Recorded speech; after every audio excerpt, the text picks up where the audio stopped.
Bonjour à tous et bienvenue sur le channel. Oui, Tanisha, tu as les oreilles qui clignotent. Est-ce que quelqu'un sait d'où viennent ces boucles d'oreilles? Et je vous explique pourquoi ce sont mes boucles d'oreilles préférées. Ce sont les boucles d'oreilles de Jem. Est-ce qu'elles vont bien s'éteindre? Oui, Synergie, merci. Donc voilà. Un jour, quelqu'un m'a demandé, Tanisha, quelles sont tes boucles d'oreilles préférées? Quelle est ta paire favorite de toute ta collection? Et de toute ma collection, c'est celle-ci.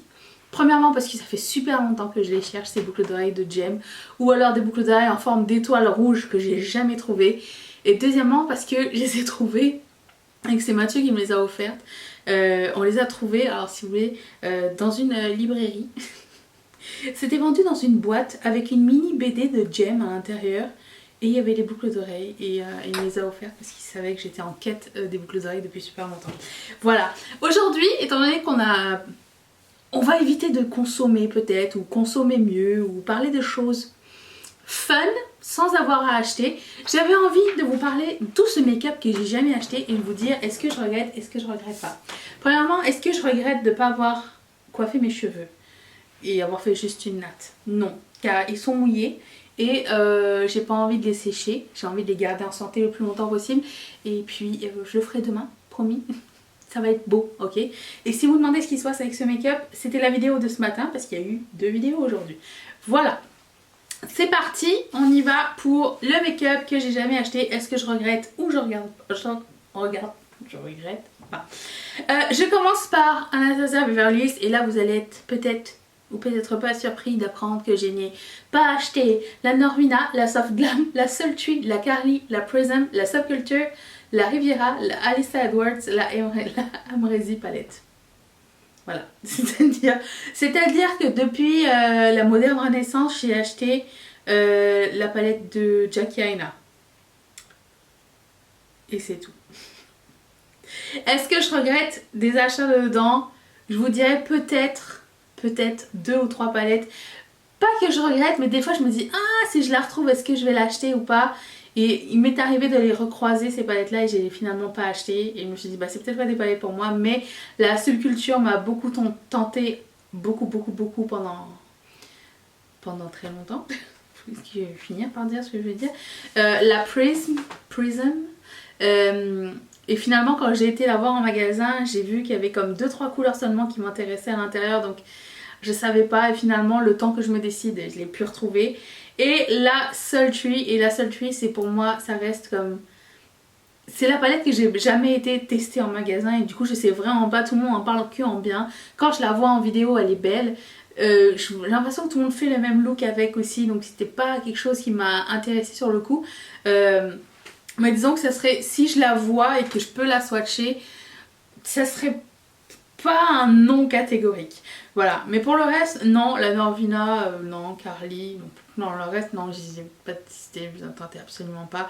Je suis contente qu'ils se sont un peu calmés en termes de sortie. J'ai pas non plus acheté les grandes palettes qu'ils ont faites l'année dernière et les mini palettes non plus de Norvina. Donc, est-ce que ça me manque? Absolument pas. Sauf peut-être la Subculture. Je pense que la Subculture, c'était plus une histoire de color story plus qu'autre chose. Et... je sais pas. Est-ce que vous avez une palette Anastasia Beverly Hills? Vous dites, celle-là, c'est un must. Pourquoi personne ne l'a? Pourquoi on n'en parle pas plus? C'est une obligation. Par contre, j'ai plein de vieilles palettes Anastasia Beverly Hills et j'ai vu que vous m'avez demandé une vidéo sur mes anciennes palettes et je pense que je vais vous faire ça pour très bientôt. Donc, stay tuned. Si vous n'êtes pas abonné, c'est le moment, c'est gratuit. Ça fait mal à personne. Au contraire, ça fait plaisir. Produits hyper populaires. Alors tous ces produits là, c'est des produits qu'on a beaucoup vus, trop de revues en fait. C'est aussi ça qui me repousse d'acheter du make-up. C'est qu'à un moment donné j'ai vu et j'ai pas eu un coup de cœur instantané. À part, la Jackie Aina, par exemple la Jackie Aina, c'était un coup de cœur instantané, c'était sûr que je la voulais. Les autres c'était comme ah peut-être, je sais pas, on va voir ce que les gens sont capables de faire avec. Finalement j'ai l'impression que tout le monde s'influence les uns les autres, tout le monde utilise les mêmes couleurs de la même palette. Donc même chose pour Tati Beauty, c'est pas quelque chose qui m'a tenté, l'harmonie de couleurs moyen, tout le monde disait que les paillettes étaient cool. Puis au fur et à mesure, je vois de moins en moins de personnes en parler. J'ai vu des personnes en mettre dans leur liste must de l'année 2019. Est-ce que c'est quelque chose qui va rester un must? Je doute fortement, je pense qu'on fait vite le tour. Et après ça, il y a eu comme, je sais pas, les gens ont changé d'avis sur les paillettes et tout ça. Donc c'est pas un produit que j'ai acheté, que j'aurais aimé avoir, un produit populaire que j'aurais aimé avoir. J'aimerais par contre voir ce qu'elle va faire pour la suite, à part des éponges et des pilules, ok? Si elle pouvait nous sortir quelque chose de sympa, ça serait cool. À voir. Chez Natasha Denona, je n'ai jamais acheté leur grande palette. La plus grande palette que j'ai, c'était une palette 5 fards. Et encore là, je l'ai acheté à moitié prix. Mais j'ai jamais investi dans les grosses palettes. Même pas les grosses petites, genre la Love palette et la Sunset palette, la Biba palette. Tout ça, ça m'a jamais tenté en fait. Et la pire de dedans, je pense que pour moi, c'était la Metropolis. C'est la palette qui m'a le moins interpellée de toutes ces palettes là.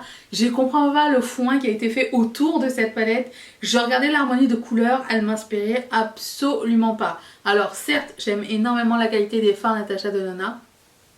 Et si l'harmonie de couleurs, une fois un jour me plaît, non, j'achèterai pas à plein prix une palette Natasha Denona. C'est inconcevable pour le moment, c'est pas assez spécial. Je trouvais que les couleurs étaient beaucoup trop ressemblantes les unes aux autres. Et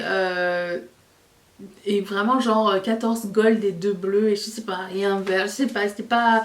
Pour moi ça justifiait pas la palette, et même si ça avait été moins cher, comme par exemple la Love palette, je l'ai pas acheté non plus, et l'harmonie couleur me tentait pas. Tout le monde a aimé ces palettes là, mais je sais pas, moi elle me manque pas en tout cas. Mais bon, je n'ai aucun regret, no regrets.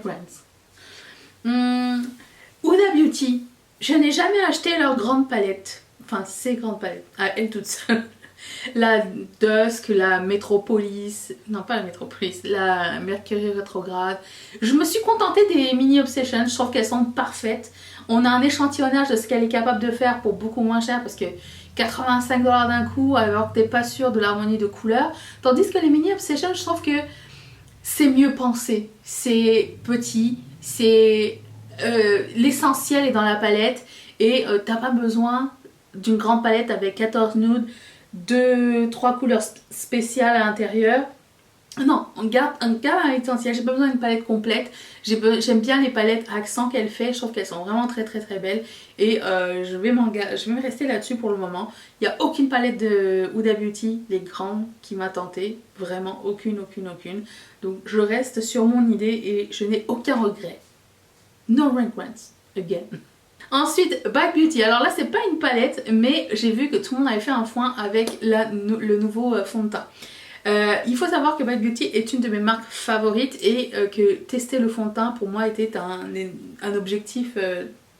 Après avoir terminé le fond de teint, je me suis dit, le prochain que j'achète, et je l'avais dit dans une de mes vidéos haul anti-haul, le prochain que j'achète, ça va être le fond de teint de Bad Beauty. J'ai été le tester en magasin, j'ai détesté l'effet en fait. J'ai détesté la texture, un peu... Les gens disent que c'est light coverage et hydratant. Moi quand je l'ai testé sur ma main, c'était assez poudreux et j'ai pas trop aimé. Je trouvais que ça c'était pas du tout la texture dont je m'attendais. Donc pour moi ça sera pas un achat futur. Et si vous avez une expérience différente, j'aimerais bien savoir du point de vue de quelqu'un qui n'a pas été payé pour le faire, parce que j'ai vu qu'il y avait une campagne à ce sujet.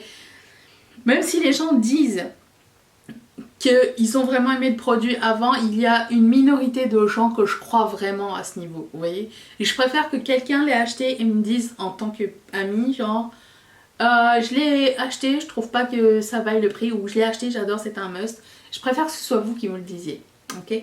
On va garder ce lien entre nous. Et puis aussi Charlotte Tilbury. Chez Charlotte Tilbury, il n'y a jamais eu vraiment de gros coups de cœur. La seule chose que je voulais tester, c'était le duo de Filmstar Bronze and Glow. Longtemps, c'était une obsession. Je voulais aller jusqu'à Old Renfrew au centre-ville de Montréal, l'acheter, le tester. Pour plus tard me rendre compte qu'il n'y a que des personnes très pâles qui le portaient, et que c'était un sous-ton assez gris, et que c'était très cher. Et finalement Charlotte est devenue non cruelty free, donc du coup je me suis dit bah bon, de toute façon c'est pas grave. J'avais changé d'avis anyways, même si elle a ajouté des teintes à cette gamme, c'est pas un must. Et du coup non, je n'ai pas de regrets à ce sujet. Mais à l'époque je dirais que c'était quelque chose qui me faisait vraiment de l'œil. J'ai l'impression que c'était le produit dont tout le monde parlait. qu'il fallait avoir quand on était youtubeuse beauté.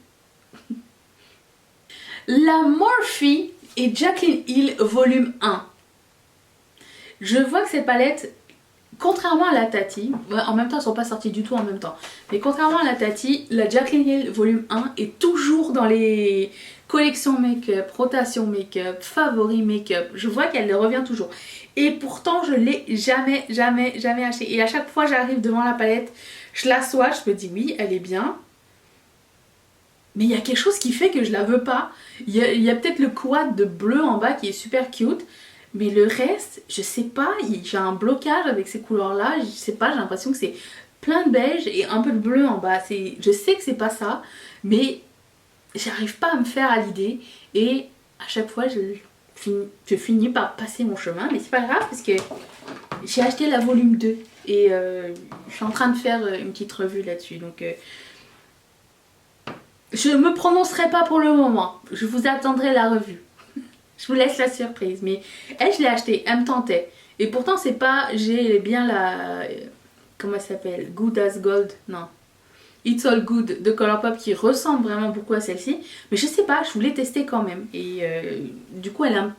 Même si maintenant, je suis un peu plus ouverte au nude qu'avant, la Jaclyn Hill n'est toujours pas dans ma liste. Je sais pas. Et chez Urban Decay, toutes les Naked. Jamais acheté aucune Naked. La seule qui m'aurait... Non, il y aurait peut-être 2 ou 3 peut-être. Je sais pas. Je dirais que la seule qui m'aurait fait changer d'avis, ça serait la Cherry. Je sais que la Honey est très populaire ainsi que la Heat. Mais la Cherry, pour moi, elle a quelque chose de spécial. Est-ce que je vais aller jusqu'à l'acheter? Non. Est-ce que je l'achèterai quand elle sera en solde? Non plus. Mais je dirais que c'est la moins ennuyante de toutes. Je sais pas pourquoi. Ces palettes Naked de Urban Decay ne m'ont jamais attiré alors que tout le monde les avait tout le temps au début. Et je sais pas, moi c'était...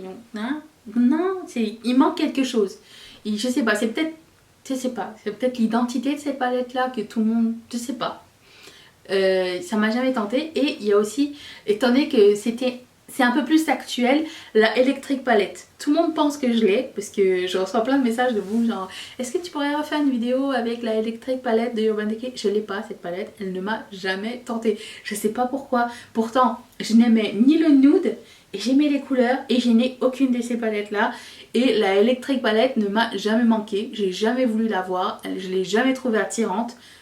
Je ne sais pas pourquoi, puisque j'adore les couleurs, mais il y a quelque chose dans le format de la palette, peut-être parce qu'il y a juste comme quelques fards dans une grande palette que je savais pas peut-être quoi faire avec. Si j'aurais trouvé quoi faire avec, mais j'ai jamais eu de regrets et la Wired m'attire encore moins. Donc c'est pas quelque chose que je possède et c'est pas quelque chose que je regrette de ne pas avoir possédé. J'aimerais savoir dans les commentaires quelle palette populaire que vous n'avez jamais acheté et vous regrettez. C'est en deux sections, genre celle que vous regrettez d'avoir jamais acheté et celle que vous avez... C'est quoi mes questions déjà? Celle que vous regrettez d'avoir jamais acheté et celle que vous ne regrettez pas d'avoir jamais acheté. Voilà. Pourtant c'était clair ce que je voulais dire. Et je vous laisse là-dessus sur cette petite vidéo. Je vous retrouve très bientôt. Merci d'être là. Je vous invite à vous abonner. C'était short and sweet, mais on aime bien discuter de ces choses-là, de fois un petit peu changer l'esprit. Je te laisse une vidéo là. Si vraiment tu as encore beaucoup trop de temps, il y a la vidéo de ce matin si tu l'as pas encore vue, sinon il y en aura une demain. Et tous les jours. Ne t'inquiète pas.